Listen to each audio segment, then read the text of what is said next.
Maisha, I never noticed she was a man. I never knew. I believe that our education, like such as in South Africa and the Iraq, everywhere like such as.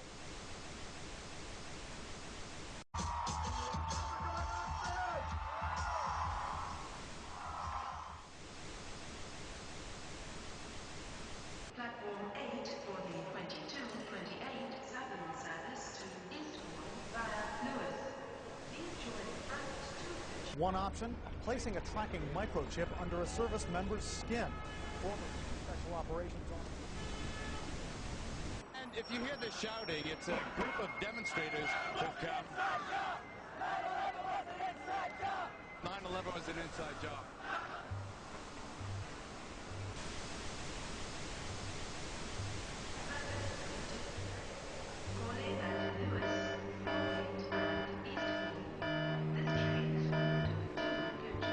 It's no longer a theory.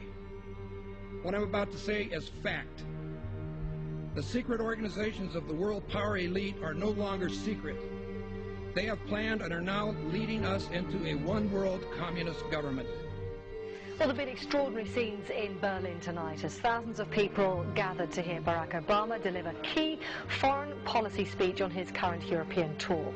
The Democratic presidential hopeful laid out his vision for America's place in a new world order, in a new world order, in a new world order. It's not a new idea. President Bush talked about it back in 1991. It is a big idea, a new world order. President Bush said, and it's a phrase that I often use myself, that we needed a new world order. There's a need for a new world order. I call upon all states to join ranks in order to found the new world order of the 21st century.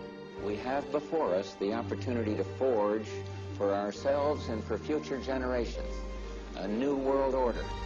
When we are successful, and we will be, we have a real chance at this new world order. And people talked then, in 1990, of a new world order.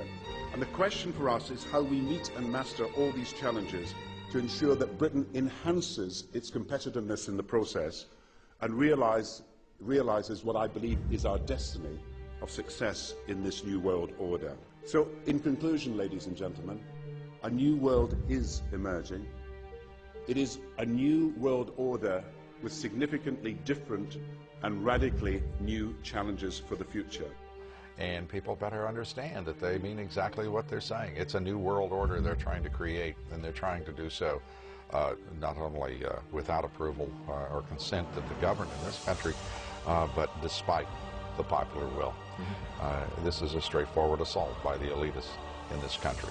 There is a global meltdown coming. It is a global depression, and one world currency and one world financial system is the end game.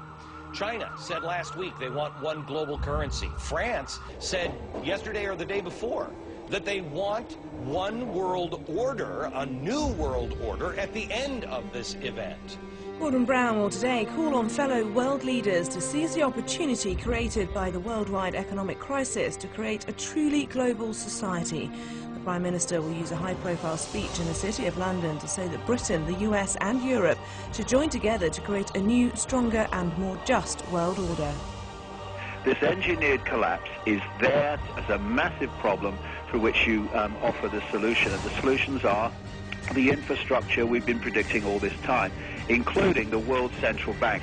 The goal of this manipulation, and has been for a very long time, is to get the world population to see as a good idea, or the only option in given circumstances that are manipulated into place, the creation of a one-world government, a world central bank which would administer all financial transactions on the planet, a world currency, and a microchipped population linked to a global computer. The wealthy elite who have the money and the power know that if they can create a one world global social system, that they can control the central authority.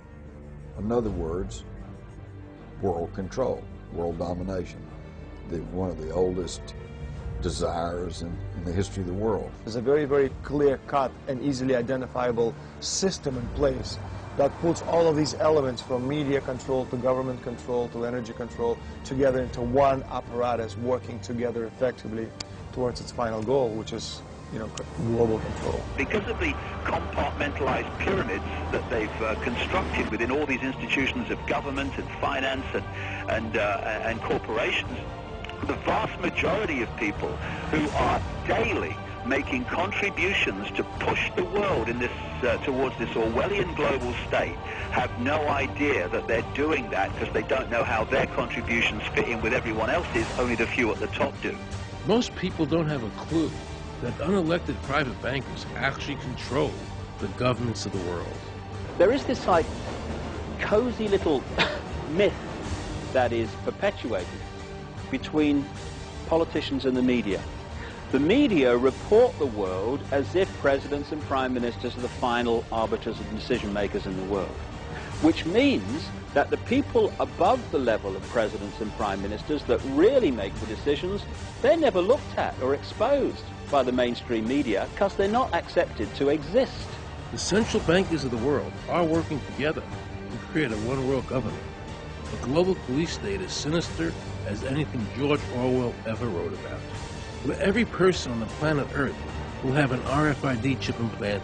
It is the first implantable microchip for humans that has multiple security, financial, and healthcare applications. More than 100 law enforcement officials in Mexico are having microchips implanted in their arms. The chips allow a person to be scanned, sort of like a cereal box at the supermarket. Just like the microchips implanted in the necks of dogs and cats, allowing lost pets to be identified, this glass capsule can do the same for humans. A chip in everybody would be the universal monetary system par excellence, because there'd be no escape from it, and you'd be totally under the control of those who issue the electronic impulses in that chip. The problem throughout human society is that the good men and women do nothing. They don't want power. They don't want control. They want to lead a leisurely life. They want to spend time with their family. They want to lead simple lives. But we are forced throughout society, and throughout history, and throughout human time to stand up against bullies. And many times we stand up before it's too late. And we reverse the course of tyranny. And more often than not, we don't stand up in time, and horrible things have to happen first, so decadent societies learn why liberty and freedom is so precious.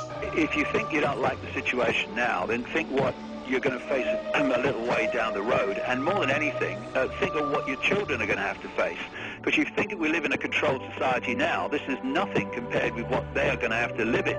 So in terms of parents who are listening to this information, I would say this: go and look your children in the eyes and tell them that you can't be bothered, or you're too frightened to do anything about it. You're too frightened to get involved, in being another conduit for getting this information further and further expanded into the public mind.